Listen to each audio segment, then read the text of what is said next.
तो वोल्टेज और current UPS में जो होते हैं बहुत ही इंपॉर्टेंट फैक्टर्स होते हैं।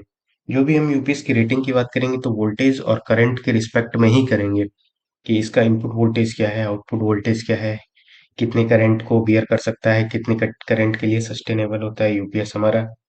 सो अब देखते हैं करंट क्या होता है, वोल्टेज क्या होता है। करंट तो हमने देख लिया पिछली लास्ट वीडियो में। वोल्टेज देखते हैं, वोल्टेज क्या होता है, राइट।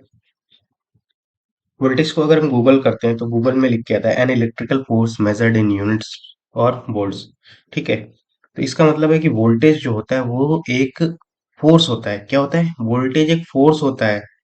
कैसा फोर्स होता है? इलेक्ट्रिकल फोर्स होता है, जिसको हम वोल्ट्स में मेजर करते हैं। किस में मेजर करते हैं? वोल्ट्स में मेजर करते हैं। मतलब अगर आपकी इलेक्ट्रिसिटी फ्लो हो रही है तो उसमें जो फोर्स का जो नाम होगा जिसकी वजह से वो इलेक्ट्रिसिटी फ्लो हो रही है, उसी फोर्स को हम वोल्टेज कहते हैं।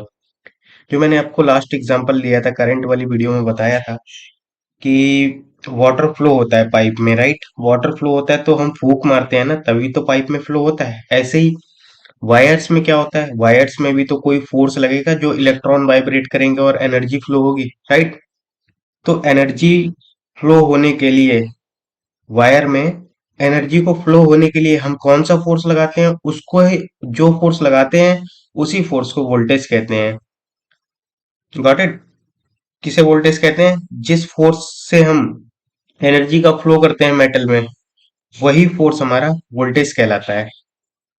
अब इसके एग्जांपल से समझते हैं कि वोल्टेज क्या होता है। तो सिंपल सी बात है, एक पॉइंट ये है H2, एक पॉइंट ये है H1। ठीक है, सिमिलरली ये दूसरा झरना है, ये H2 इसकी ये हो गई और ये H1 इसकी ये हो गई, राइट। अब मेरे को ये बताइए कि मैं आपको बारी बारी दोनों झरनों के नीचे खड़ा करता हूँ, पहले यहाँ करता हूँ फिर यहाँ करता हूँ, या अपोजिट कर लीजिए, पहले यहाँ कर लीजिए फिर यहाँ कर लीजिए। तो जब आप दोनों झरनों के नीचे खड़े होगे तो जो पानी का जो प्रेशर है, पानी का जो फोर्स है, वो आपके सर पे किस झरने से ज्यादा लगेगा? इस वाले से या इस वाले से? थोड़ा सा दिमाग लगाइए, इस वाले से ज्यादा लगेगा फोर्स कि इस वाले से ज्यादा लगेगा? इस वाले से ज्यादा लगेगा। क्यों? इस बड़े वाले से ज्यादा लगेगा, क्यों? क्योंकि इसकी जो हाइट है वो ज्यादा है। क्या है? इसकी जो हाइट है वो ज्यादा है, इसकी जो हाइट है वो कम है। जितनी ज्यादा हाइट से पानी गिरेगा उतना ज्यादा फोर्स लगेगा, जितनी कम हाइट से पानी गिरेगा उतना कम फोर्स लगेगा।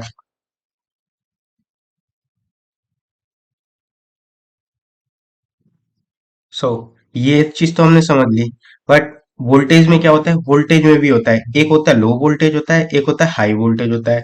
तो high voltage minus low voltage कर देते हैं, वही हमारा एक्चुअल वोल्टेज आ जाता है, पोटेंशियल डिफरेंस जिसे कहते हैं। एक लो पोटेंशियल होता है, एक हाई पोटेंशियल होता है। एक लो पोटेंशियल होता है, एक हाई पोटेंशियल होता है। जब हम हाई पोटेंशियल में से लो पोटेंशियल को माइनस कर देंगे तो हमारा जो फाइनल पोटेंशियल है, जो फाइनल फोर्स है, वो हमारा निकल के आ जाएगा। ठीक है, तो इसीलिए V इक्वल्स टू क्या होता है? V2 - V1 होता है। V2 - V1। खैर यूपीएस में इसकी जरूरत नहीं पड़ेगी, बट हमको जो यूपीएस में समझना है वो ये है कि वोल्टेज जो होता है उसकी यूनिट वोल्ट होती है, और V से डिनोट करते हैं हम इसको। क्या होता है? वोल्टेज की यूनिट क्या होती है? वोल्ट होती है, और V से डिनोट करते हैं। वोल्टेज को स्टेबलाइज करने के लिए एक डिवाइस होता है, वोल्टेज स्टेबलाइजर। अब इसका अपने यूपीएस में कुछ यूज नहीं है, बट इलेक्ट्रिकल व्यू से देखें तो बहुत कुछ यूज है। वोल्टेज स्टेबलाइजर आपके घरों में भी आपने देखे होंगे। वोल्टेज स्टेबलाइजर क्या करता है? वोल्टेज को स्टेबलाइज कर देता है, मतलब स्टेबल कर देता है। क्या कर देता है? वोल्टेज को स्टेबल कर देता है। फॉर एग्जाम्पल, आपने ये वाला स्टेबलाइजर जनरली काफी देखा होगा, ये वाला, ये हमारी एसीज में लगता है, ये वाला स्टेबलाइजर। ये क्या करता है? आपकी जो एसी होती है उसको 230 वोल्ट आउटपुट चाहिए रहता है। अगर 230 वोल्ट से कम हो जाता है तो एसी चलती नहीं है, एंड अगर 230 वोल्ट से ज्यादा हो जाता है तो एसी के खराब होने के चांसेस रहते हैं। इसीलिए एसी के प्रोटेक्शन के लिए हम वोल्टेज स्टेबलाइजर को लगाते हैं, इस डिवाइस को लगाते हैं। जो ये क्या करता है? 230 वोल्ट पे वोल्टेज को क्या कर देता है? स्टेबल कर देता है। ना ही कम वोल्टेज जाने देता है, ना ही ज्यादा वोल्टेज जाने देता है, राइट। तो अब इस चार्जर के एग्जांपल से भी देखते हैं कि चार्जर में वोल्टेज हमें कहाँ दिखता है। तो देखिए, कोई भी डिवाइस होगा उसको दो वोल्ट, उसके दो वोल्टेज होते हैं किसी भी डिवाइस के। एक होता है उसका इनपुट वोल्टेज, एक होता है उसका आउटपुट वोल्टेज। एक होता है इनपुट, दूसरा होता है आउटपुट। इनपुट वोल्टेज वो होता है जो उस डिवाइस को वर्क करने में लगता है। इनपुट वोल्टेज वो होता है जो उस इलेक्ट्रिकल डिवाइस को वर्क करने में लगता है। जैसे कि आपको दो रोटी चाहिए पूरा दिन काटने के लिए, तो आपका इनपुट वोल्टेज क्या हो गया? दो रोटी। ठीक है, सिमिलरली बट इलेक्ट्रिकल डिवाइसेस रोटी तो खाते नहीं है, वो क्या लेते हैं, वो वोल्टेज लेते हैं। तो उनका इनपुट वोल्टेज जो होगा वो होगा वो वाला वोल्टेज जो उसको वर्क करने में लगेगा। आउटपुट वोल्टेज वो होता है जिस उस डिवाइस से कोई और डिवाइस चल सके। जैसे चार्जर में अगर हम बात करते हैं, तो चार्जर के दो वोल्टेज होंगे। एक वोल्टेज वो होगा जिससे हमारा ये चार्जर वर्क करे, एक वोल्टेज वो होगा जिससे ये चार्जर फोन को चार्ज करे। कौन से होंगे?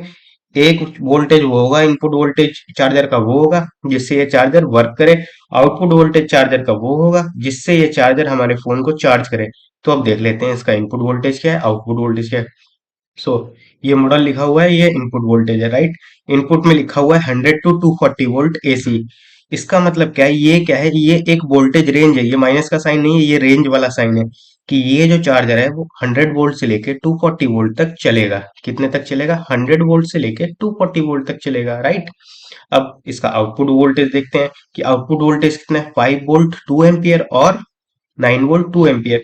अगर ये मॉडल वाइज डिपेंड करते हैं और लगा के जो लिखे होते हैं। तो मेरे फोन का फॉर एग्जांपल जो चार्जर है वो 5 वोल्ट पे भी चार्ज हो जाता है, बट 9 वोल्ट पे भी होता है। बट 9 वोल्ट पे जब होगा तो फास्ट चार्जिंग सपोर्ट करेगा, ठीक है। तो अलग अलग मॉडल पे अलग अलग रेटिंग लिखी होती है। इनपुट वोल्टेज 100 से 240 वोल्ट क्यों है? क्योंकि आपके यहाँ पे जो लाइट है, इंडिया में जो लाइट है वो 230 वोल्ट है एसी, जो स्टैंडर्ड है हमारा। बट क्या क्या होता है कि 230 वोल्ट से कम भी आती है, 230 वोल्ट से ज्यादा भी आती है। कभी कभी आपने देखा होगा, पुराना टाइम आपको याद हो जब हम लोग बल्ब यूज करते थे, राइट। तो बल्ब कभी कभी लाइट तेज आती थी तो काफी ज्यादा ग्लो करते थे, और कभी कभी कम आती थी तो डिम हो जाते थे बल्ब। हम बोलते थे यार लाइट बहुत कम आ रही है, सो वो डिम हो जाते थे। तो ये हमारा इनपुट वोल्टेज की इसीलिए रेंज दी जाती है, क्योंकि कभी वोल्टेज कम भी आ जाते हैं, कभी ज्यादा भी आ जाते हैं। सिमिलरली जब आप ट्रेन में जाते हैं तो उसमें देखते हैं 110 वोल्ट डीसी लिखा होता है। डीसी क्या होता है ये आगे समझेंगे, डीसी क्या होता है, एसी क्या होता है ये आगे समझेंगे, डीसी एसी।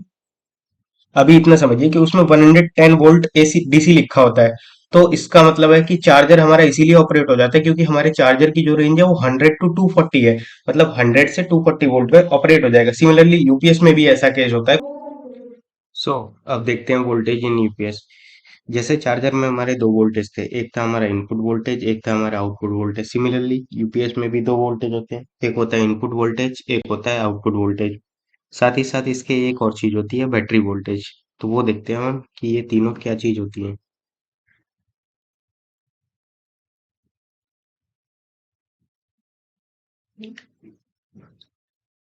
पहले देखते हैं इनपुट वोल्टेज। इनपुट वोल्टेज वो वोल्टेज होता है जो मिनिमम वोल्टेज रिक्वायर्ड, जो वोल्टेज रेंज रिक्वायर्ड होती है यूपीएस को वर्क करने के लिए, मींस वो वोल्टेज रेंज जिसमें यूपीएस वर्क कर सके। अब इसका यूपीएस का वोल्टेज देखते हैं तो ये लिखा हुआ है 230 वोल्ट। नॉमिनल वोल्टेज लिखा हुआ है 230 वोल्ट, मीन्स 230 वोल्ट में ये यूपीएस एकदम परफेक्टली फाइन वर्क करेगा, राइट। बट इसमें एक वोल्टेज रेंज भी है। वोल्टेज रेंज क्या है? 110 to 270 volt. This that means कि ये जो यूपीएस है वो 102 110 वोल्ट से लेके 270 वोल्ट तक वर्क करेगा। बट इसमें अलग अलग फैक्टर्स भी हैं कि अगर 110 वोल्ट अगर आएगा तो 50% तक लोड आप चला सकते हैं, 176 वोल्ट आएगा तो 100% लोड चला सकते हैं। सो अलग अलग केसेस है, बट जो हमारा नॉर्मल नॉमिनल वोल्टेज है वो 230 वोल्ट एसी रहेगा। मीन्स जिस वोल्टेज में यूपीएस सबसे बढ़िया वर्क करेगा वो हमारा है 230 वोल्ट। इसके बाद देखते हैं आउटपुट वोल्टेज। आउटपुट वोल्टेज वो वोल्टेज होता है जो यूपीएस देता है हमारे सिस्टम को रन करने के लिए। मीन्स यूपीएस से हम क्या चलाते हैं? यूपीएस से हम टीवी चलाते हैं, यूपीएस से हम कंप्यूटर चलाते हैं, यूपीएस से हम मशीन चलाते हैं। तो ये मशीनों के लिए, कंप्यूटर के लिए अलग अलग वोल्टेज रिक्वायर्ड होता है। तो ये जो 1 केवीए टू 3 केवीए वाले यूपीएस सिस्टम है, जीएक्सटीएमटी प्लस सीएक्स, ये कितने वोल्टेज का आउटपुट देते हैं? ये हमारा देते हैं, इनका नॉमिनल आउटपुट वोल्टेज है 208 वोल्ट, 220 वोल्ट, 230 वोल्ट, 240 वोल्ट। अब ये अलग अलग वोल्टेज इसलिए क्योंकि हर मशीन अलग वोल्टेज पे चलती है। जैसे हमारे नॉर्मली जो घरों में और ऑफिस में इक्विपमेंट यूज होते हैं वो तो सारे के सारे 230 वोल्ट पे यूज होते हैं। बट कुछ मशीन ऐसी भी होती हैं जिनको 218 वोल्ट चाहिए होता है, कुछ मशीन को 220 वोल्ट चाहिए होता है, किसी को ज्यादा चाहिए होता है, 240 वोल्ट चाहिए होता है। तो हमारे इंजीनियर्स जाते हैं और यूपीएस में सेटिंग चेंज करके उसका वोल्टेज सेट कर देते हैं। अब नेक्स्ट आते हैं कि बैटरी वोल्टेज क्या होता है। बैटरी वोल्टेज वो वोल्टेज होता है जो बैटरी को चार्ज करने के लिए रिक्वायर्ड होता है। जैसे हमारे फोन की बैटरी के लिए जो वोल्टेज होता है वो होता है 5 वोल्ट।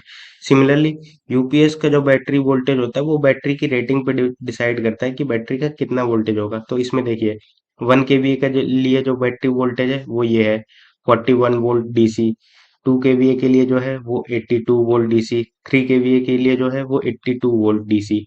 अब ये डीसी क्या होता है, एसी क्या होता है, ये आगे वाली वीडियोस में समझेंगे, और बैटरी वोल्टेज क्या होता है ये भी आगे देखेंगे। राइट। सो इसको यहीं एंड करते हैं।